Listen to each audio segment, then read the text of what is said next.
Quick question. Did the Dreamcast fail because it was a bad console? Or was it just ahead of its time with multiplayer games? VMU that is always forgotten. It was good for the football games because they showed you the plays and Right. stuff on there. You yeah. remember, Chad? Listen, if there's anybody out there that used to go to Chinatown Fair, New York City, drop that in the chat. Let us know. Drop that in the comments and let us know you used to be out there because we was out there.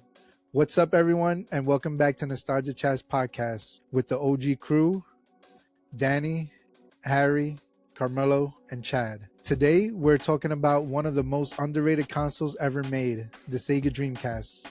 We're diving into the games that made it special, the features that were ahead of their time, and our favorite memories, and whether Sega deserved one more shot in the console wars. If you owned a Dreamcast or always wondered why people still think about it, you won't want to miss this one. Now, guys, when someone says Sega Dreamcast, what's the very first game or memory that pops into your head, Carmelo? So very first game, Crazy Taxi with Gus. For some reason, he's the only name I remember because he had this pervy look to him.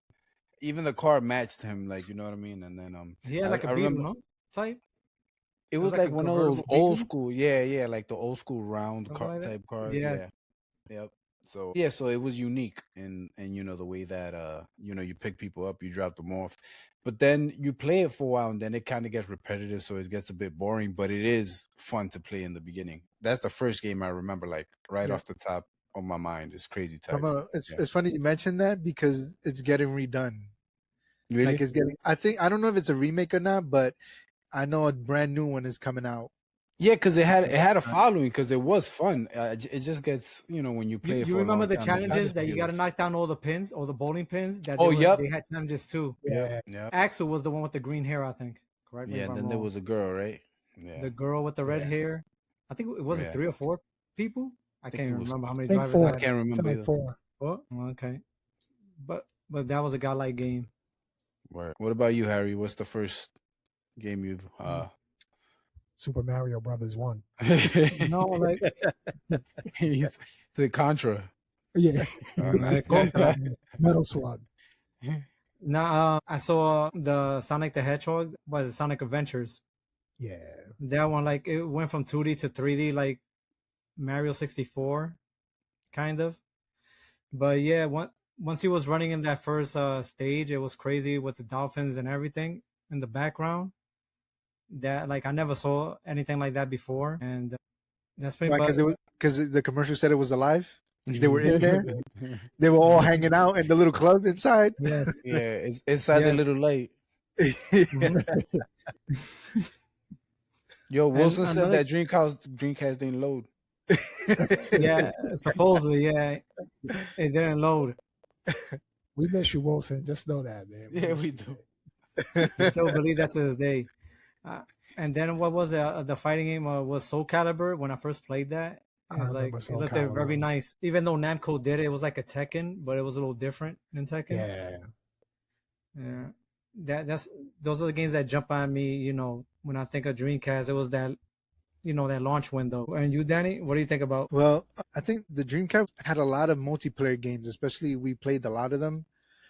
From Power Stone, I wasn't really a fan of it, but I used to play like a few games. But yeah, I really used to play it when we used to go over either Carmelo's or Wilson's house. That it had that character that was we were like, oh, they got the Goku because he used to transform. Yeah. Like he went saying it. Spirit Bomb, right? Yeah, and especially Marvel vs. Capcom, and then Marvel vs. Capcom 2 kind of kept that console alive for like 40 years now. People still use it now. Yeah, and the other thing that had it was especially for fighters, it was one of the consoles that made it almost perfect to one-on-one to the arcades, especially the fighters. Also NBA Live, Iverson on the cover of it. Oh yeah, it was 2K where Iverson was like 4 years in a row. That first 2K was hot. That was. Yeah. That's when we put NBA Live down. That killed NBA Live. Nah, that first one, it only took one. It only took one to kill NBA Live.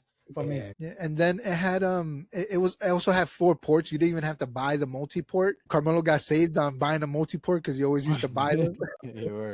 But it came with 4 slots, and it was like different. Like it wasn't like the normal way. So it was like you had the Super Nintendo way, then you had the Dreamcast that changed, then you had the Sony PlayStation, different types of ways. And you had the 64 that was kind of like it, but a little bit different. But what I also liked on it was the little VR screen memory card that they had. Yeah, in the middle. VMU.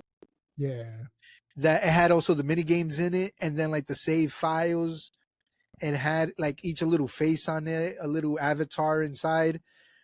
And not just that, especially like when you play Code Veronica, Resident Evil on it, it showed you your health. Like it showed you the meter, your health meter on it. So when you would get hit or something, it will decrease and then it will change. So so it kind of gave you something else to look at besides the screen of what's going on. It wasn't like picking up a part of the screen. You had it right there in your controller to look down. Because before that, to see your health in Resident Evil, you got to pause the game to see it. That's interesting. I was never really a big Resident Evil person, but yeah. Yeah. By the way, that trailer for the remake or is either a remake or redone of Code Veronica, it looks really good. I mean, bro, if you played 9, you would know that they're not playing. Their new Resident Evil games are good. Them shits are good. And before chat goes, I'm gonna say it's the VMU that is always forgotten. It was good for the football games because they showed you the plays and stuff on there. You remember, Chad?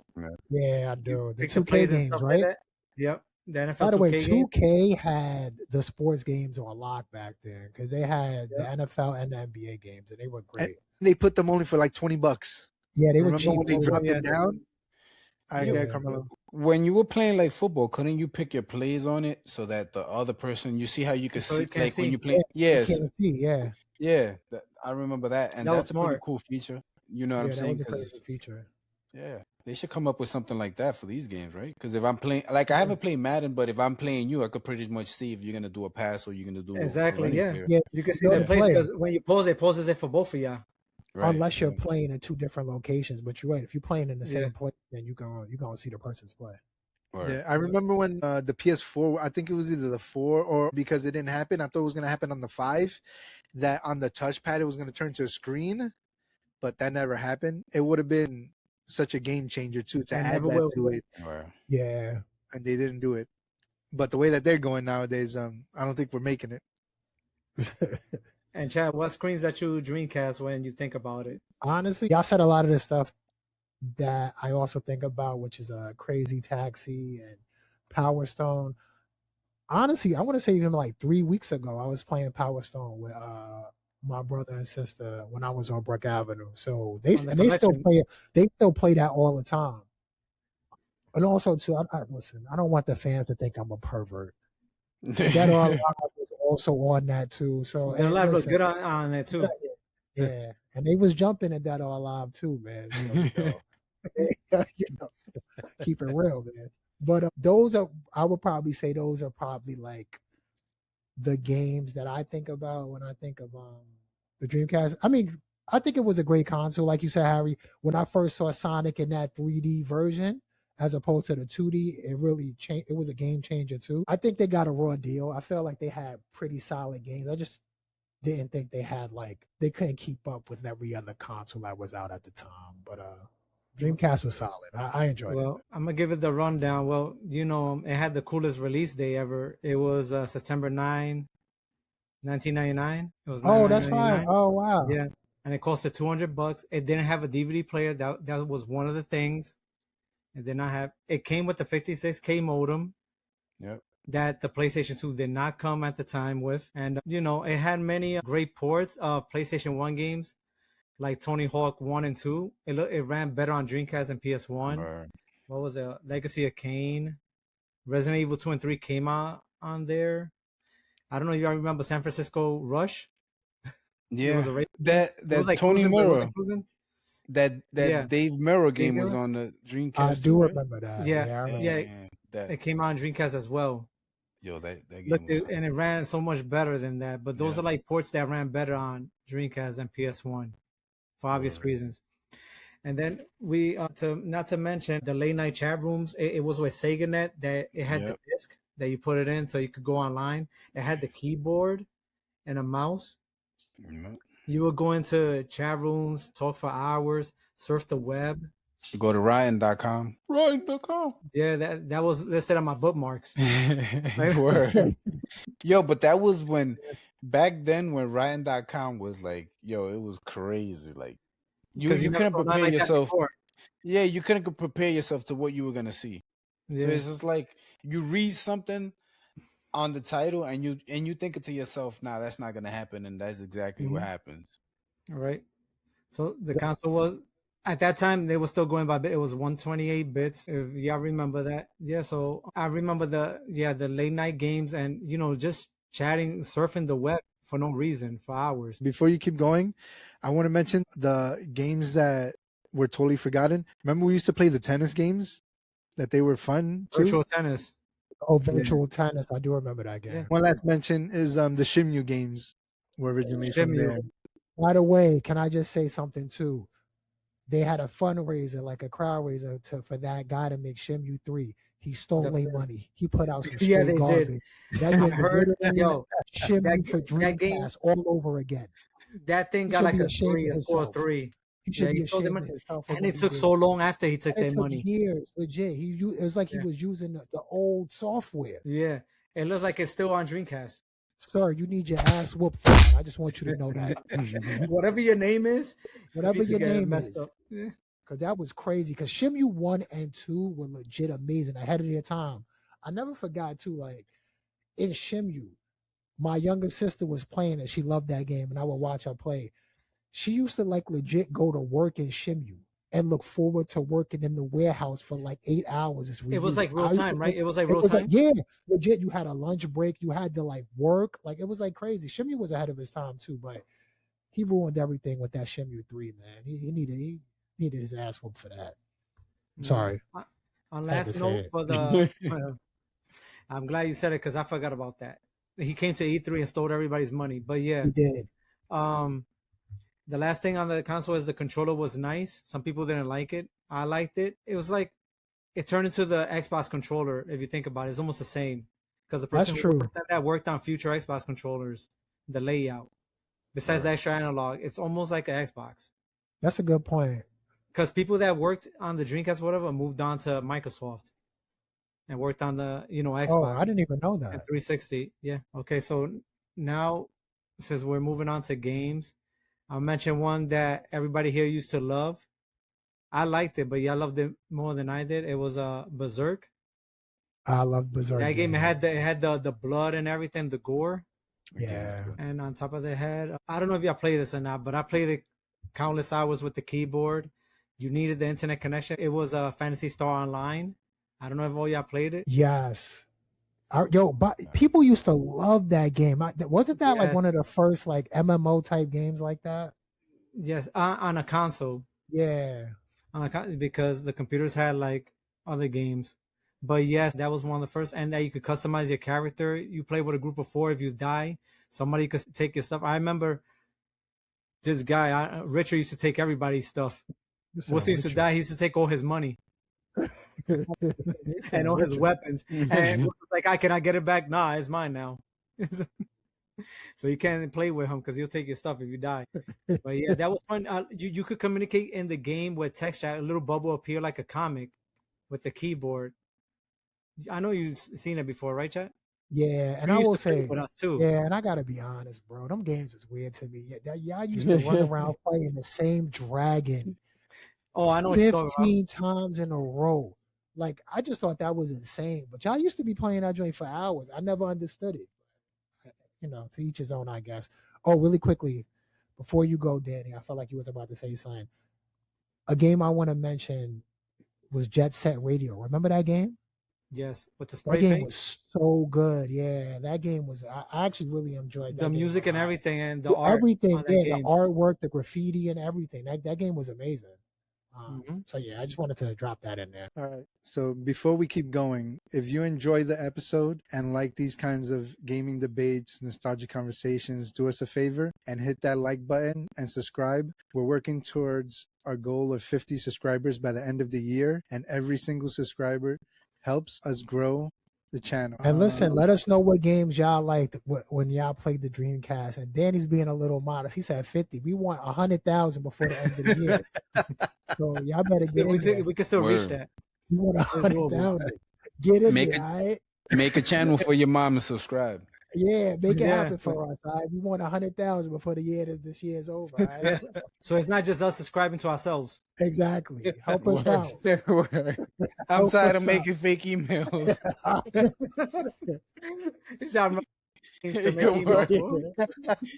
Carmelo, any other games come up to your mind that you played that you had fun with? Echo the Dolphin. Yes, that game looked amazing.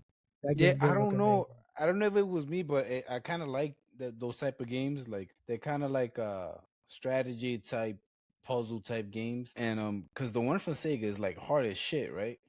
But the graphics are really good, and it's like, okay, the Dreamcast look is even better, and it's just, I don't know, it's just something about the way that the game looks that always appeals to me. And then I just remember, man, like when you guys mentioned 2K, I just remember having picking McGrady and having like 80 points.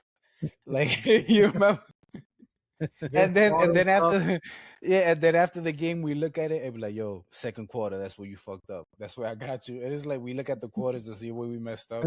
Like analyzing. I'm gonna beat you by 10, 10, 10. And I'm gonna beat you every quarter by 10. Yeah. I'll beat you by 40. Yeah. So that's what I remember is like us trying to hit a certain number. Yo, I'm gonna score 90. So then you try to make it happen. It's a hurry up shooter so I can score, man. Yeah. Damn, you're taking forever. Or you do the Danny fake pump fake and then shoot it, beep, and then you get the 4-point play. What was it? A 2-point is a bitch shot. They're shooting bitch shots now. It's not a bitch shot. Anything outside of the thing, you shoot a jump shot, you're like, oh, this bitch. Yeah, because you're trying to warm up the player. Threes. Yeah, that's the way the league is now. But we used to play like that back then. Like how did us playing the game turn out how the NBA players play the game now? That's true. Yeah, it's either a layup, dunk, or a 3-point shot. They're like, nah, 2-pointer, nah, you can't shoot that, nah. He'd be like, yo, we need a step back. I need like 2 layups. I do remember that. It would be like a bitch shot though. That used to be bad. Second shot, a bitch. Yo, that's a pussy shot. When they're supposed to. And when they run and they're about to dunk, they're supposed to dunk it, but they just stop and they shoot that little bitch shot. And it's like, come on, man, and they miss it. Like, damn. And Danny's like, give it to the daddy. Yeah, from Bibby. He started from Bibby. From Bibby? Yes, from Bibby. Yes. Yeah. Yes, from Bibby. Yeah. It was whack. Yo, and that was around the time that the NBA was really good too, because you had the Kings, you had a lot of good teams in the NBA. So it was like a stack. No matter who you picked, you had a chance to win. One thing, Iverson had everything. He had dunks, threes, and everything from half court, full court. Iverson had it all. Which Iverson dunked only in his rookie year, if we be honest. He never really. He was dunking it like that. Yeah, which was it was his rookie year. Yeah, that was his game though. Like he used to kill that game. That was his game. 90% of the time he picks Philly, you're winning. Yeah, because he was nice. So he was super fast too. Yeah, remember Harry? I was playing with the Sixers, and Harry was like, "Yo, put in Al Snow." Instead of Eric Snow. The snowman. Before we keep going to games, so I think the downfall of Dreamcast was that it was the easiest console to bootleg their games. Oh man. You can make a million copies of those games. The console didn't need no boot disc, no nothing. Well, I had a boot disc to play movies, so it'll let you play bootleg movies. But for the games itself, you could just copy the game one for one. You didn't have to hack it, do anything to it. Put the copy game in, and it reads it like it's an original game. Now I remember. Yep. And then the other thing was that the sales, I think it only had like a 3-year lifespan before. It was 2. Yeah. Oh, yeah, because it was in March 2001 that they announced that they're going to discontinue it. Yep. And they were selling for like sometimes $100 to $50. And then the other thing that fucked it up was a little bit before that was they started bringing down the price of it to try to make the sales go up, because they wanted to, I think, reach like 5 million consoles by the end of some period, by the end of the year or something like that. So they started giving rebates. They brought down the price. They did everything, but that just tanked it, where it just threw everybody off. So then everybody started not buying it. So instead of the 5 million, they only sold 3 million units. And then that's what finished it off and killed it. but it stayed alive. They still kept making games for it, but the games are great. It's just that one friend had to buy it. They still look good today, those games. Yeah, one friend had to buy the game and then just make copies of it and spread it around your friends. I was making copies of them shits. I never did that. Yeah, I remember, bro. That's you could download it off the internet. You could download it. When he mentioned it, I remembered. I had like I don't know if I got it from but I had this like big portfolio with like copied games. Who was it that didn't want to? Who was it that didn't want to lend games to Wilson? Was like, no, you're gonna copy it. I forgot who it was. Somebody was arguing him. Yeah, because he was like, I ain't gonna lend you my game because you're gonna copy my game. You know what I mean? It's like, I just spent 50 or 40 for this game, and you're gonna copy it for free. That's crazy. I never knew that was a thing. Yeah. What? See, I see that I was a law-abiding citizen. Didn't tell you. I never did that.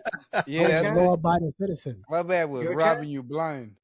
Chad, you let him hold it. He copied your games too. And watch when I see him now. Now watch when I see him now. I want all my money back now. I'm gonna go see him now. Watch. I'm gonna say you was copying my shit. Okay. Be like, what are you talking about? He probably forgot. Yeah. Now he remembers. Yeah, but it had it stayed alive because a lot of games kept coming out for it. And good games. Especially the Sonic games. They had a good library. Some of them were good. They don't got much trash. Yeah, they did have. I think they had like 600 and something games altogether, and they had a lot of good ones. I think it could have been way better. I think if they handle it better and then just made it so that you can't copy it or whatever, like put it copy protected and bring like a Dreamcast 2 or something out, they probably could have survived it and not had to just go bankrupt and put Sonic on Nintendo and call the white flag. Yeah. Yeah. Well, it's easy to copy. And no DVD player. Besides that, it would have stood with the rest of them if it wasn't because of that. I will say because it had everything going for it. It had the momentum, everything, the big launch, and everything. The people lining up, everything. For that. Yeah, it had the fastest. It was like at the time, it was the fastest selling console. It sold like 9.8 million in the short window. copies. In the release window. Wow, it was quick. I know we got it the September 9th, 1999. We were out there getting that shit. I was gonna go to that.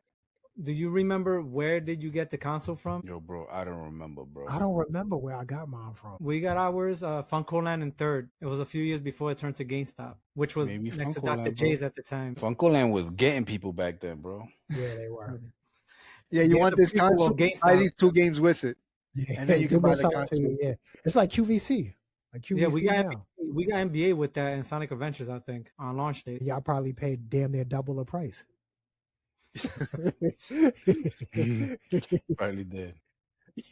Yeah, that's how they was doing back. And they had some good RPGs like what is it, Grandia? I don't know if you remember those. Oh, I remember and Skies of Arcadia. Skies of Arcadia, yeah, I do remember that. Mm-hmm. Yeah. Oh, really quickly too. I'm gonna just talk about something that not Dreamcast because there's people that's listening to this that used to go to this place. Either Danny or Harry mentioned Marvel 2. Listen, if there's anybody out there that used to go to Chinatown Fair, New York City, drop that in the chat. Let us know. Drop that in the comments and let us know you used to be out there because we was out there. Justin Wong, Samson, they know about us. All right. So listen, let us know in the comment section. Bubba is just saying any random Chinese name. He's like Kim, Po.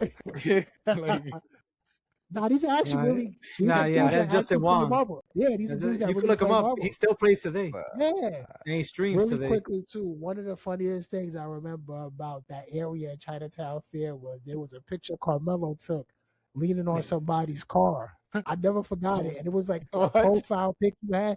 Do y'all remember this? He was leaning on like a car, and it was like I took that picture. You took the picture, Harry. I remember that, and I never forgot that. And it was around that area. For some reason, that always stuck in my mind. Yeah, I don't remember doing that, bro. I remember. I was laying on the car. My car. Oh, leaning on it. Yeah, like that. I remember that. Yeah. That's you used to do that back in the day. Next to like when you graduate, like you got your cap and gown and you pick a nice car and you just stand next to it and take a picture. You know what I mean? Yo, I remember that one time we went to. Now that you mentioned Chinatown, we went with Harry to the arcades and Harry they were playing Marvel vs. Capcom, and this one dude was trying to be Harry. Harry was spanking him. So the dude left, and this guy was fuming. He left, and he got like another $10 in quarters, and he came back and he put them on the machine. Harry was like, nah, I already beat you. I'm not playing you no more. And Harry walked away because he was tired of busting his ass. You know, that makes him more mad too. That does make them more mad. Nah, bro, but yo, you like, I understand if it was close, but Harry was blowing him out, and it was a grown man, mind you. And it's just like, you're not gonna beat him, bro. Just leave it alone. Let him end the game, and then you come on. Sometimes you stand to the side and let him finish the game. Like, I wonder why they everybody watching this guy play is because they can't beat him, so they just wait till he finishes. Yeah, and then that's it. Crazy. Chinatown Fair was lit back then. All right, real quick. I want to give a shout out to Xbox for copying one of the best controllers ever made, because they copied the shit out of the Dreamcast controller. No, they did. They put the dual, and then they put the D-pad and the AYB. Well, for Xbox is Xbox and circle and stuff. But the Dreamcast controller was ahead of its time, especially with the joystick being there. It was great for shooters. It was great for like playing like the Sonic game where you didn't have to use the D-pad to move around. By the way, that D-pad was good, but it was also fucking killed your thumb playing because of the sharp edges. Especially when you had playing the fighters that you had to use it to play with it. And then we used to use it to mash from Marvel vs. Capcom to mash out the buttons. And also it had the thing in the back where you curl up the controller so it could hold the wire for you, because the wire used to be at the bottom of the controller. So it had to hold your wire up. I just wanted to give a shout out to that. They created, all Xbox did was they added the secondary DualShock towards the right hand side and just kind of perfect. To me, they have the best controller to play with, because you can play it in different styles. You can play fighters with it, you can play shooters, and you can play regular bullshit D-pad games with it that you don't even need them. The PlayStation comes second, but sometimes, like, because they put them side by side, it gets a little bit used to it and stuff. But for certain games, like I'm gonna get off the Dreamcast games right now real quick. Like when you're playing, like, let's say Overwatch, or you're playing like Call of Duty and stuff like that, it's like more natural to have one here and one here down here, not like side by side. When you're trying to hit all the combinations, you have to kind of move your finger away from it, where here you're not moving it away so much far from it. No, if you're good, you adapt. And that's just, you adapt. I just want to say the controller's better. No, but the D-pad is not better. The D-pad on Xbox is that clicky bullshit. No, I didn't say the D-pad for the Xbox. The Xbox never had a good D-pad. So the D-pad. The D-pad. Hey, yo. What? All right, we're already moving away from this. So, do you guys think the Dreamcast was one of the most underrated consoles ever made, or did it deserve the fate that it got? What's your favorite Dreamcast game? Leave it down below and put it in the comments. Drop a like, subscribe, and we love to hear your side. Were you a day one Dreamcast, or did you get it towards the end of the cycle? When did you even get a chance to play it? If you didn't get a chance to play it, maybe this episode would get you to go in and buy some of the games or something online, or get an emulator or something. I'm not saying to do it illegally, but it's out there. They sell them on Amazon. But thanks for listening. Peace out to the next one. Later.